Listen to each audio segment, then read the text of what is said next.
नमस्कार साथियों, मैं मोनू चौधरी और स्वागत करता हूं आपका इस आज एक प्यारे से और छोटे से डिजिटल प्लेटफॉर्म पर। आज हम बात करने वाले हैं कार्मिक विभाग का जो लेटर है उसको लेकर, जो सूचनाएं मांगी गई है उसको लेकर आप बहुत टेंशन में हैं। सारे राजस्थान के निविदा और संविदा कर्मी जितने भी हैं, लगातार उनके कॉल मैसेज, इतना कॉल फ्लो बढ़ गया है कि मैंने कहा अब तो इस पर मुझे जल्दी से आपको एक वीडियो बना के बात करनी चाहिए, क्योंकि इतने सारे कॉल लेना किसी के लिए भी पॉसिबल नहीं है। वास्तव में इतना जबरदस्त कॉल, तो मैंने कहा ये सारी चीज बता दूं, क्योंकि सबसे बड़ी कंप्लेन क्या है कि सर मेरे डिपार्टमेंट का लेटर अभी तक नहीं आया, मेरी यहां सूचनाएं, लेटर तो आ गया पर भेजी नहीं जा रही है, अब मैं क्या करूं, अब मुझे क्या करना चाहिए, मैं बहुत टेंशन में हूं। तो क्यों नहीं आई ये सूचना, कहां अटकी हुई है, क्या वजह है, ये लेटर क्या है, ये लेटर क्यों मांगा गया है। अगला 10-15-20 मिनट का जो भी पूरा वीडियो होता है आपको देखना है, आपका एक भी डाउट नहीं रहेगा। सारे सवालों के जवाब और इस लेटर का पूरा डिटेल्स वेरिफिकेशन है वो मैं लेकर आया हूं, पूरी डिटेल मैंने मंगवाई है इसकी, ताकि आप लोगों को बता सकूं कि वास्तव में इस लेटर की जो है क्या कहानी और किस तरह से इस सूचनाओं से क्या किया जाएगा। क्या आरएलएसएसी का नाम बदल दिया गया, क्या निविदा और संविदा वाले परमानेंट हो गए, क्या ठेका प्रथा खत्म हो गई, ऐसे ढेर सारे सवाल जो है, उन सारे सवालों की बौछार जो है आपने की है, तो सारे सवालों का उत्तर मैं लेके आया हूं। तो सबसे पहले आज हम जो बात करेंगे, कार्मिक विभाग ने आपकी सूचना नहीं मांगी है तो अब क्या करें, इसका क्या सॉल्यूशन है ये मैं बताऊंगा। और नहीं मांगी है तो टेंशन में आना चाहिए कि नहीं आना चाहिए, यह भी हम बात करेंगे। दूसरी बात हम करेंगे, आपके डिपार्टमेंट के लोग या आप पीछे क्यों हैं, क्योंकि आप समय पे एक्टिव नहीं हुए, ठीक है ना। और क्या ठेका प्रथा खत्म हो गई है, क्या निविदा संविदा कर्मचारी परमानेंट हो गए, इन सारी चीजों पर हम बात करेंगे। लेकिन सबसे पहले कार्मिक विभाग के उस लेटर की बात करेंगे, उसके बाद वो क्यों मांगी गई है सूचना, इस पर बात करेंगे। क्योंकि सूचना ट्रायल के लिए आरएलएसडीसी के लिए पहले से ही मांगी गई थी। आप सब जानते हैं कि सरकार के पास सारे डाटा होते हैं, लेकिन एक किसी भी चीज को पहले माहौल के तहत एक माहौल क्रिएट करना, पब्लिक को यह लगना चाहिए कि सरकार वास्तव में कोई काम कर रही है, इसलिए सरकार थोड़ा सा डिंडोरा जरूर पीटती है और इसीलिए आपकी सूचनाएं मांगी जा रही है। किसी डिपार्टमेंट की सूचना बाय द वे नहीं भी भेजी जा रही है तो आप इतना चिंतित नहीं हो, इसके सारे सॉल्यूशन है हमारे पास। कोई डिपार्टमेंट अगर रह भी जाता है किसी कारणवश, तो उसकी सूचना कैसे पहुंचानी है, क्या करना है, सारे रास्ते होते हैं। तो आप चिंता मत करो, फिर भी मैं आपको सारी चीजें बताऊंगा कि कैसे क्या करना है। सबसे पहले जो लेटर है वो राजस्थान सरकार के कार्मिक विभाग K5J विभाग से जारी हुआ है। 24 अप्रैल 2025 को इसे जारी किया गया। ये प्लेसमेंट एजेंसी लिखा हुआ है, टाइपिंग एरर है। एजेंसी के माध्यम से संविदा ठेका कर्मी, देखो पहले ये जब बजट जारी हुआ था तब ठेका कर्मी शब्द नहीं था। आप लोगों के प्यार और सानिध्य से हमारी मजबूत टीम ने जो काम किया, उसके बाद ठेका कर्मी शब्द भी जुड़ा है। सभी विभागों से जानकारी प्राप्त करेगा, क्योंकि बजट घोषणा 2025 और 26 की अनुपालना के लिए इसको किया जाता है। सबसे महत्वपूर्ण बात यहां आती है कि सारांश क्या है, इसका एक मैप प्रोसेस हम देखें कि ये लेटर क्यों जारी किया गया है। ये मैंने जब जानने का प्रयास किया तो बड़ी प्यारी जानकारी निकलकर सामने आई है ना। आधे लोग भागने की फिराक में रहते, कौन देखेगा इतना वीडियो, सीधा फोन ही कर लेते। तो कॉल इतने आ रहे हैं कि मैं नहीं ले पा रहा हूं, इसलिए सारी चीज यही समझा रहा हूं मैं, ठीक है ना। आप कॉल करेंगे तो भी यही कहूंगा मैं। इसके अलावा एक नंबर भी मैं आज आपको दूंगा, जब आपकी सूचनाएं नहीं मांगी गई है तो वहां आपको मैसेज डालना है, तो आप बने रहिए। एक संक्षिप्त प्रक्रिया को मैं एक चित्र के माध्यम से आपको बता रहा हूं ताकि आप चीजों को समझ पाए बेटर ढंग से। ये जो सूचना मांगी जा रही है ये क्यों मांगी जा रही है, सबसे पहली बात ये है, कई लोग ये कहते हैं कि आरएलएसडीसी जो है उसका नाम जो है वो भी बदल दिया गया है। आरएलएसडीसी जो है उसका नाम जो है वो भी बदल दिया गया है, वो बदला ही नहीं जा सकता अभी। क्यों, इसकी क्या वजह है? कई लोगों ने तो अपने व्हाट्सएप ग्रुप भी जो है इस अलग अलग नाम खुद के मन से ही रख लिए कि अब आरएलएसडीसी का ये नाम है। इस शब्द को सींचा है हमने, हमारी भावनाएं इससे जुड़ी हुई है। तो सरकार को भी हम ये पत्र लगातार लिखते आए हैं कि वास्तव में यही नाम रखा जाए, क्योंकि ये कोई पार्टी विशेष का नहीं है, ये तो राजस्थान के मजदूर की जो दास प्रथा और गुलामी है उसको खत्म करने का एक तरीका है। तो ये प्रयास जारी है। तो इस सूचना जो आपसे मांगी जा रही है ये वाली, इसके 7 स्टेप है। अब जो सरकार आगे रवैया अपनाने वाली है वो इन 7 स्टेप में अपनाएगी। हम यहां तक पहुंच चुके थे, आरएलएसडीसी जो है वो यहां तक पहुंच चुकी थी, उसे फिर से जीरो से शुरू किया गया। कहां से शुरू किया गया? फिर से उसको जीरो से शुरू किया गया है। मेरे प्यारे साथियों, आरएलएसडीसी का काम लगभग हो गया था, प्रशासनिक विभाग ने लगभग काम कंप्लीट कर दिया था, इसके बावजूद फिर से इसे जीरो से शुरू किया गया है। एक सूचना एक्सपेरिमेंट के तहत इसे देखा जा रहा है। अभी सूचना का संकलन किया जाएगा। पहले स्टेप में क्या हो रहा है? सूचना का संकलन। बहुत सारी चीजें हैं, ठीक है ना। विभागों से जानकारी प्राप्त करना, यानी जितने भी डिपार्टमेंट है, कौन कौन से डिपार्टमेंट शामिल हो रहे हैं आरएलएसडीसी में, उन 47 डिपार्टमेंट की बात भी मैं अभी करूंगा, जिनका पूरा मतलब लगभग 100% तय है कि वो आरएलएसडीसी में शामिल होंगे। क्यों होंगे? क्योंकि वहां ठेका प्रथा और प्लेसमेंट से लगे हुए लोग हैं, वहां निविदा और संविदा कर्मचारी लगातार काम कर रहे हैं। तो वो 47 डिपार्टमेंट की लिस्ट भी मैं आपको बताने वाला हूं। तो यहां पे जितने भी विभाग है राजस्थान में, जहां ठेका प्रथा चल रही है, जहां निविदा संविदा के लोग काम कर रहे हैं, उनके लिए एक एजेंसी बनाई गई है। उस एजेंसी का नाम वगैरह, नियुक्तियां वगैरह आदि नाम बाद में चयन होंगे। सबसे पहले सूचना जो है वो मांगी जाएगी, जो आपसे मांगी जा रही है, उसका संकलन किया जा रहा है। अब सवाल यह पैदा होता है कि सूचना कई डिपार्टमेंट की तो मांग रहे हैं और कई डिपार्टमेंट की सूचना जो है वो नहीं मांगी जा रही है, तो इसकी क्या वजह है, थोड़ी सी इस पे बात कर लेते हैं। सबसे बड़ा क्वेश्चन आपका यही है कि सर सूचना हमारी अब तक नहीं मांगी गई है। जैसे मान लो कोई एक टीचर है जो मॉडल स्कूल में लगा हुआ है, या मॉडल स्कूल में कंप्यूटर चला रहा है एक व्यक्ति, उसका कहना यह है कि मॉडल स्कूल में अभी तक मेरी सूचना नहीं मांगी गई। पहला सवाल ये। दूसरा, मान लो विद्युत विभाग वाले सबसे ज्यादा चिंतित हैं।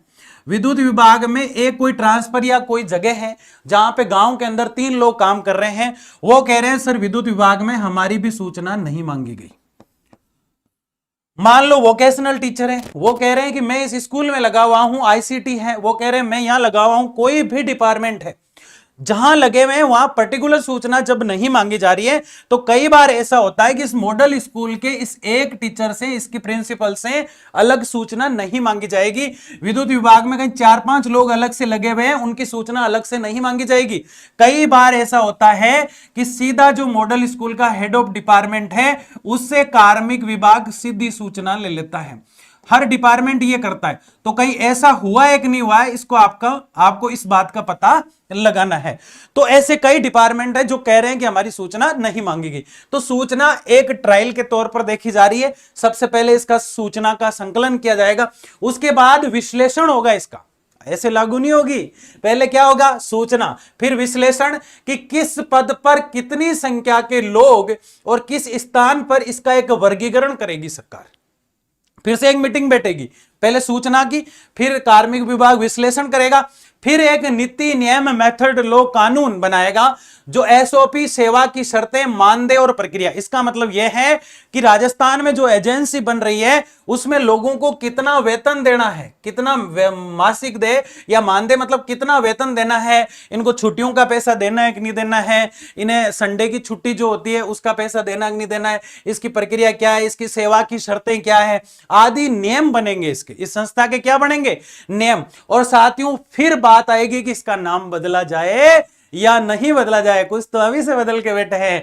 यहां डिसाइड होगा कि एजेंसी का चयन किया जाए, कार्मिक विभाग के अंदर एक एजेंसी जो है उसका डिसीजन लिया जाए। जो लोगों को टेंडर देते आए हैं अलग अलग तरीके से, अब जो टेंडर प्रक्रिया है उसके माध्यम से उसे एक तरह से खत्म करके एक सरकार ही नियुक्ति करे, और ऐसा टेंडर यूआई पूर्व चयनित एजेंसियां जो है उनको सरकार के अंडर में लेने का प्रयास भी किया जा सकता है। तो फिर एक एजेंसी का चयन होगा, और वो एक एजेंसी होगी, ये नहीं कि मेरा ठेका वहां है, मेरा ठेका वहां है, वो पूरी पूर्णतः सरकारी संस्था हो जाएगी, जिसकी बात आगे मैं करूंगा।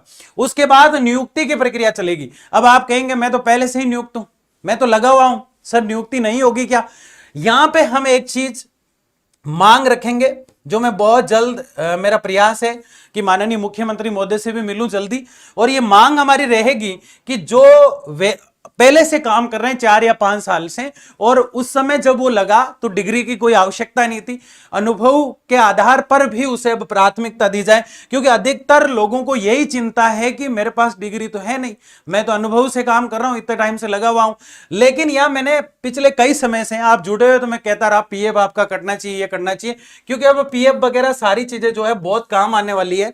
यहां पे योग्य उम्मीदवार की तैनाती होगी, आप योग्य हैं, कोई दिक्कत नहीं है, इसमें मस्त रहिए। इसके बाद अनुश्रवण, जो आरएलएससी में आपने कभी सुना होगा कि कई बार हम बात करते थे आरएलएससी फाइल जो है वित्त विभाग में गई है, इसका बजट इतना है, इस प्रकार से इस पे काम किया जा रहा है, तो वो सारी चीजें जो है रिपोर्टिंग जो है, पारदर्शिता, शिकायत समाधान आदि चीजों पर बात होगी। लास्ट में इसका बजट कितना रहेगा पूरी इस संस्था का, उस भुगतान पर बात करेगी। ये आपका भुगतान नहीं है, वो जो संस्था बन रही है उसके भुगतान की बात कर रहे हैं। और 6 नंबर को आप नहीं समझ पाए तो मैं बताऊं, यहां हमारी शिकायतें ली जाएगी कि वास्तव में इस बोर्ड में कोई कमियां हैं तो सुझाव दीजिए।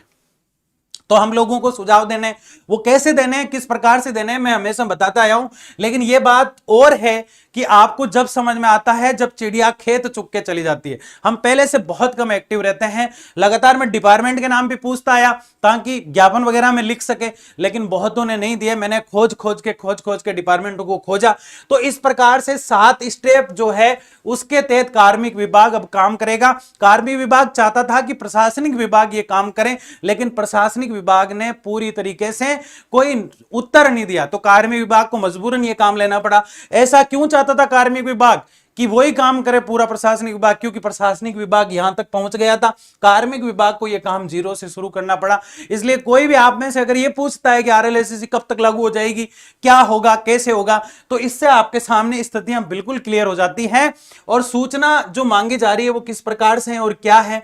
सूचना इस प्रकार से, employ working in placement agency के तहत ये एक परफॉर्मा है जिसको मैंने सरल भाषा में जहां से लिया है वो आपके सामने है। इसके अंदर एसएन यानी क्रम संख्या मांगी जाती है, यानी सबसे पहले आपकी सूचना जो भेजी जाएगी उसमें जो काम कर रहा है कर्मचारी, वो कर्मचारी का क्रमांक संख्या क्या है ये इसके अंदर देखा जाता है। उसके बाद इसका जनाधार नंबर, कर्मचारी का नाम, जाति की श्रेणी, जन्म तिथि, आयु, उसकी शैक्षिक योग्यता क्या है उसकी, और भविष्य निधि यानी अकाउंट नंबर वगैरह, कार्यालय कौन सा है, पद क्या है, कार्य क्या है, उसका अनुभव का प्रकार क्या है, कुल कार्य उसने कितना किया, कितनी छुट्टियां उसने नहीं अनुपस्थित, और अतिरिक्त टिप्पणी रिमार्क जो होगा वो भी इसमें किया जाएगा। जो आपके पास आपकी सूचना भेजा जा रहा है उस परफॉर्मा को बहुत ही सरल तरीके से मैं आपको समझा रहा हूं, क्योंकि ये इंग्लिश में है, ये मैंने पूरा हिंदी ट्रांसलेट कर दिया है ताकि आप चीजों को बेहतर ढंग से समझ पाए। इसके बाद एक महत्वपूर्ण बात मैं आपको बताता हूं, ये डिपार्टमेंट है जिनको प्लेसमेंट एजेंसी जो बन रही है कार्मिक विभाग के अंदर, एक सरकारी संस्था, उनमें लिया जाएगा। इसमें से हो सकता है कि आपके डिपार्टमेंट का नाम आपको नहीं दिखे, हो सकता है जिनको उम्मीद नहीं थी उनको भी दिख जाए। संभावनाएं हैं, मैं इसको अथॉरिटी फाइनल नहीं करता हूं, संभावनाएं हैं, अगर एक्टिव रहते हैं, मजबूती से लड़ते हैं तो स्वास्थ्य विभाग, चिकित्सा विभाग, महिला एवं बाल विकास विभाग, शिक्षा विभाग के अंदर जितने भी लोग लगे हुए हैं जो टेंडर से लगे हुए वो सब आ जाते हैं। कोई पर्टिकुलर ये ना पूछे कि मैं सर इस जगह लगा हूं, अगर आपका डिपार्टमेंट ये है तो ये सब आ जाएगा। कॉलेज शिक्षा विभाग, संस्कृत विभाग, तकनीकी शिक्षा विभाग, पंचायती राज विभाग, ग्रामीण विकास विभाग, नगर विकास आवासन मंडल, सामाजिक न्याय और अधिकारिता विभाग, श्रम एवं नियोजन विभाग, सार्वजनिक निर्माण पीडब्ल्यूडी, जल संसाधन विभाग और ऊर्जा विभाग, विद्युत विभाग वाले सबसे ज्यादा चिंता करते हैं। तो मैं कह रहा हूं ये आपके सारे जेवीवीएनएल, एवीवीएनएल, जेडीवीवीएनएल, आरवीवीपीएनएल, ये सारे के सारे, ठीक है ना। आपको ये कम दिख रहे होंगे, मैं बोल रहा हूं। राजस्थान राज्य सड़क विकास निगम आरएसएस आरडीसी, राजस्थान राज्य खनिज निगम मिनरल्स की, और सूचना और जनसंपर्क विभाग, सूचना प्रौद्योगिकी विभाग, कृषि विभाग, पशुपालन विभाग और वानिकी विभाग। वानिकी विभाग, परिवहन विभाग, खाद्य नागरिक आपूर्ति, अल्पसंख्यक कल्याण विभाग, कानून एवं न्याय विभाग, और एक प्रतापगढ़ के इधर के एक सर थे, उन्होंने कहा छात्रावास भी होते हैं, उसमें भी कुछ लोग लगे होते हैं, तो वो भी ऐड करवाया जा रहा है। अल्पसंख्यक कल्याण विभाग, कानून न्याय, विज्ञान एवं प्रौद्योगिकी विभाग, आबकारी विभाग, राजस्व विभाग, पर्यावरण विभाग, वित्त विभाग, योजना विभाग, प्रशिक्षण और प्रशासनिक विभाग। 108 एम्बुलेंस वाले काफी कमेंट करते हैं सर हमारा ये देखिए आपका। इसके बाद 104 स्वास्थ्य हेल्पलाइन है ना, 181 भी है इसमें, ठीक है, साफ शब्दों में लिखा है आगे। 181, ठीक है ना। कस्तूरबा बालिका विद्यालय, ये कस्तूरबा बालिका विद्यालय एक गौतम सर करके थे, वो मिले थे। राजकीय छात्रावास संचालन विभाग, राजस्थान राज्य निगम बीज निगम, राजस्थान कृषि विपणन बोर्ड, राजस्थान दुग्ध संघ, राजस्थान सहकारिता विभाग, राजस्थान राज्य पथ परिवहन निगम। रोडवेज के कई साथी वो कहते रहते हैं सर हम प्राइवेट लगे हुए, तो उनको भी सरकारी संस्था में लिया जाने का प्रस्ताव रखा है। Rajasthan housing board, Rajasthan housing board, Rajasthan police में महस में सफाई में टाइपिस्ट में आदमी काम करते हैं। जेल विभाग, मुख्यमंत्री जल संवाहन, मुख्यमंत्री निःशुल्क दवा योजना, है ना। तो जितने भी मुख्यमंत्री के तहत जो योजनाएं चलती है, जैसे 181 वाले हो गए, है ना, अलग अलग सीओमओ वगैरह में, सचिवालय में अलग अलग कंप्यूटर ऑपरेटर वगैरह हो गए, ठीक है ना। तो ये सब जो है इसके अंदर शामिल किए जाएंगे। तो बड़ी बेहतरीन से बेहतरीन चीजें हैं इसके अंदर। इस सूचना की पूरी डिटेल है, ये आप देखेंगे तो हमारा समय बहुत लग जाएगा। जो मैंने आपको बताई है पहले, उनको और डिटेल से यहां लिया गया है। पूरी की पूरी सूचनाओं को, जो 7 डिवीजन हमने बांटे हैं, सातों के सातों डिवीजन को यहां पे लिया गया है ताकि आप बात को समझ पाए। तो कुल मिला के जिसकी सूचना नहीं मांगी गई है उसको क्या करना है, ये बात हम करेंगे, ठीक है। आदू को जल्दी जाना होता है, इसलिए मैंने कहा फटाफट पूरा कर देते हैं, ठीक है ना।